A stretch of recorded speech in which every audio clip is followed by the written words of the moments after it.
5 men have taken this job since 2022. 5 different tactical philosophies. 5 different ideas about how to rebuild a football club. Every single one of them was gone before they finished the job. Now a 6th man is walking into Stamford Bridge. And the strange part is this, he's already broken a curse exactly like this one before. Not with Chelsea.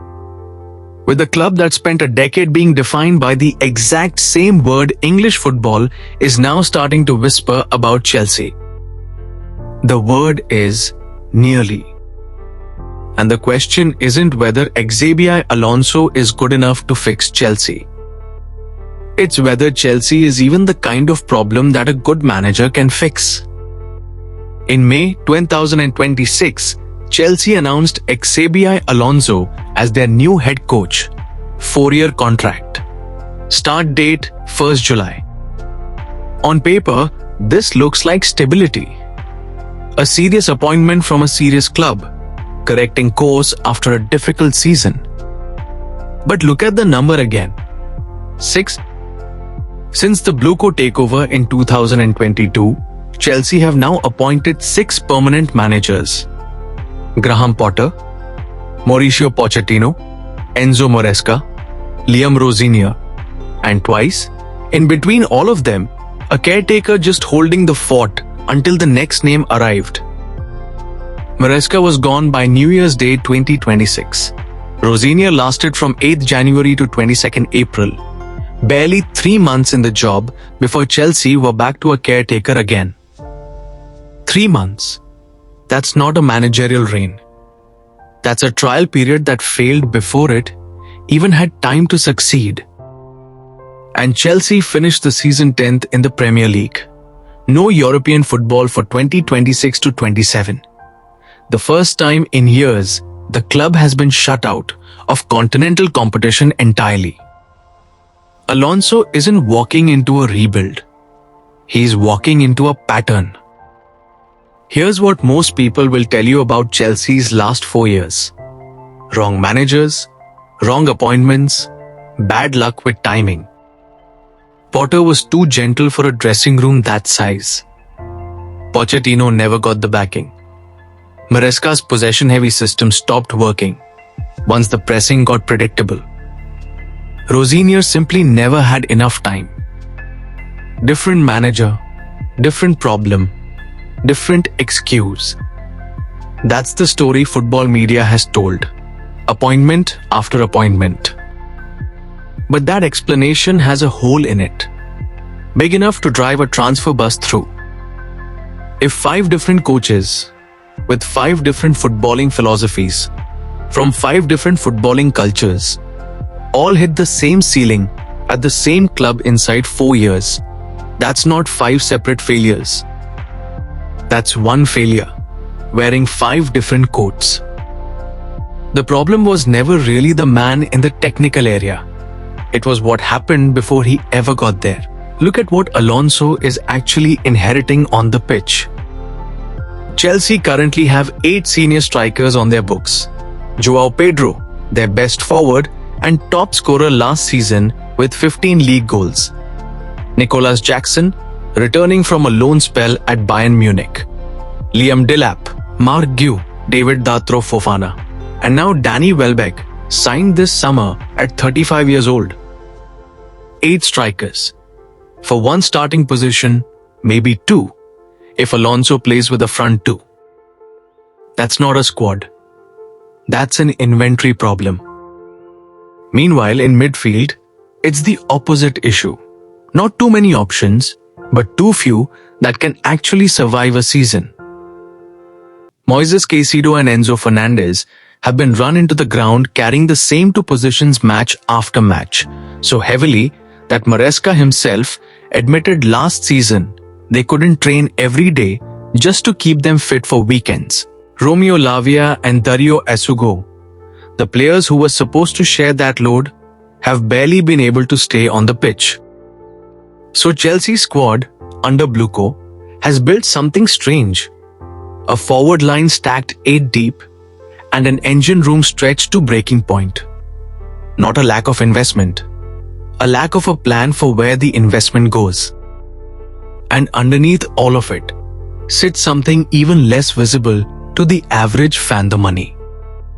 A financial analysis of the Bluco Group published in July 2026 pointed to over £1 billion of cumulative losses since 2022, alongside heavy intercompany debt structures and a UEFA financial settlement the club is still working through. Chelsea's transfer strategy: sign young, inflate value, sell for profit, has been central to how the club stayed inside financial fair play rules at all. That's the machine Alonso is stepping into. Not a squad someone built to win a specific way. A squad built to satisfy a spreadsheet. If you want the exact moment this pattern stopped being deniable, it's not Alonso's appointment. It's Rosenier's sacking. Rosenior was meant to be different. Young, progressive, exactly the profile of Coach Bluco said they wanted when they first took over, the kind of appointment that signals patience and long-term thinking. He got 3 months.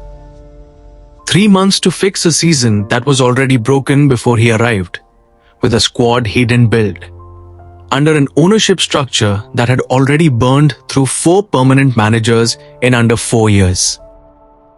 When even the right profile appointment doesn't survive a single winter, that tells you the issue was never profile. It was process. That's the moment the story stopped being about individual managers and became about the system producing them. And it's exactly the environment Alonso signed his 4-year deal to walk into. This time as the 6th man asked to solve a problem the previous 5 inherited, not created. Here's the part of this story most people are missing entirely. Alonso has already fixed a version of this exact problem once before, just not at Chelsea. Before he arrived, Bayer Leverkusen had a nickname German football used for decades: Neverkusen. A club that kept getting close second place, cup finals, European nights, and kept finding a way to lose the moment that mattered. Not because they lacked talent, because something structural kept undermining the talent they had. Alonso didn't just build a good Leverkusen team. He broke a psychological pattern that had outlasted every manager who came before him. And he did it by giving the club something it had never actually had: a coherent identity that didn't depend on any single transfer window or any single result. Chelsea's nearly isn't about second place. It's about stability itself. A club that keeps almost finding its identity under manager after manager and losing it again every 12 to 18 months. Structurally, these are the same disease. A talented organization that keeps sabotaging its own continuity before an idea has time to take root. Alonso has beaten this before.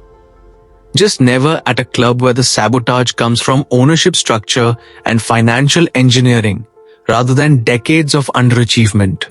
Zoom out, and this stops being a story about one dressing room. It's a story about what Bluco's ownership model actually is. Chelsea's transfer strategy over the last 4 years: young signings, long contracts to spread amortization, aggressive resale, has been as much a financial instrument as a football project. It kept the club inside FFP rules. It also produced a squad shaped more by accounting than by a manager's tactical identity. Every coach who's walked into Stamford Bridge since 2022 has had to build a football philosophy on top of a squad that was assembled for reasons that had very little to do with football philosophy. That's the trap. It's not that Chelsea can't hire good managers. They've hired several. It's that the squad and the ownership incentives underneath those managers were never built to support any one of them for long enough to matter. If Alonso succeeds, it won't just save his own job. It will be the first real evidence that a manager can outdesign the system Bluco built, that identity can survive contact with the spreadsheet. If he fails, it becomes very hard to argue this is about managers at all anymore. It becomes an argument about whether the entire ownership model is compatible with football success. Three realistic paths from here, and it's worth being clear that all three are analysis, not certainty. The first, Alonso gets what none of his 5 predecessors got: time. The 4-year contract suggests intent. If Bluco actually lets this deal run its course, Alonso's 3-4-2-1 system, the one that ended Neverkusen, gets a real chance to reshape a squad that's currently misshapen rather than just underperforming. The second, results don't arrive fast enough and the pattern repeats. 18 months, maybe less, and Chelsea are back to a 7th permanent manager since 2022 with the same explanations: recycled, wrong system, wrong signings, wrong timing. The third, and the one worth watching most closely, Alonso survives on the touchline but loses the argument in the boardroom. He stays in the job, but the transfer strategy doesn't change to fit his system.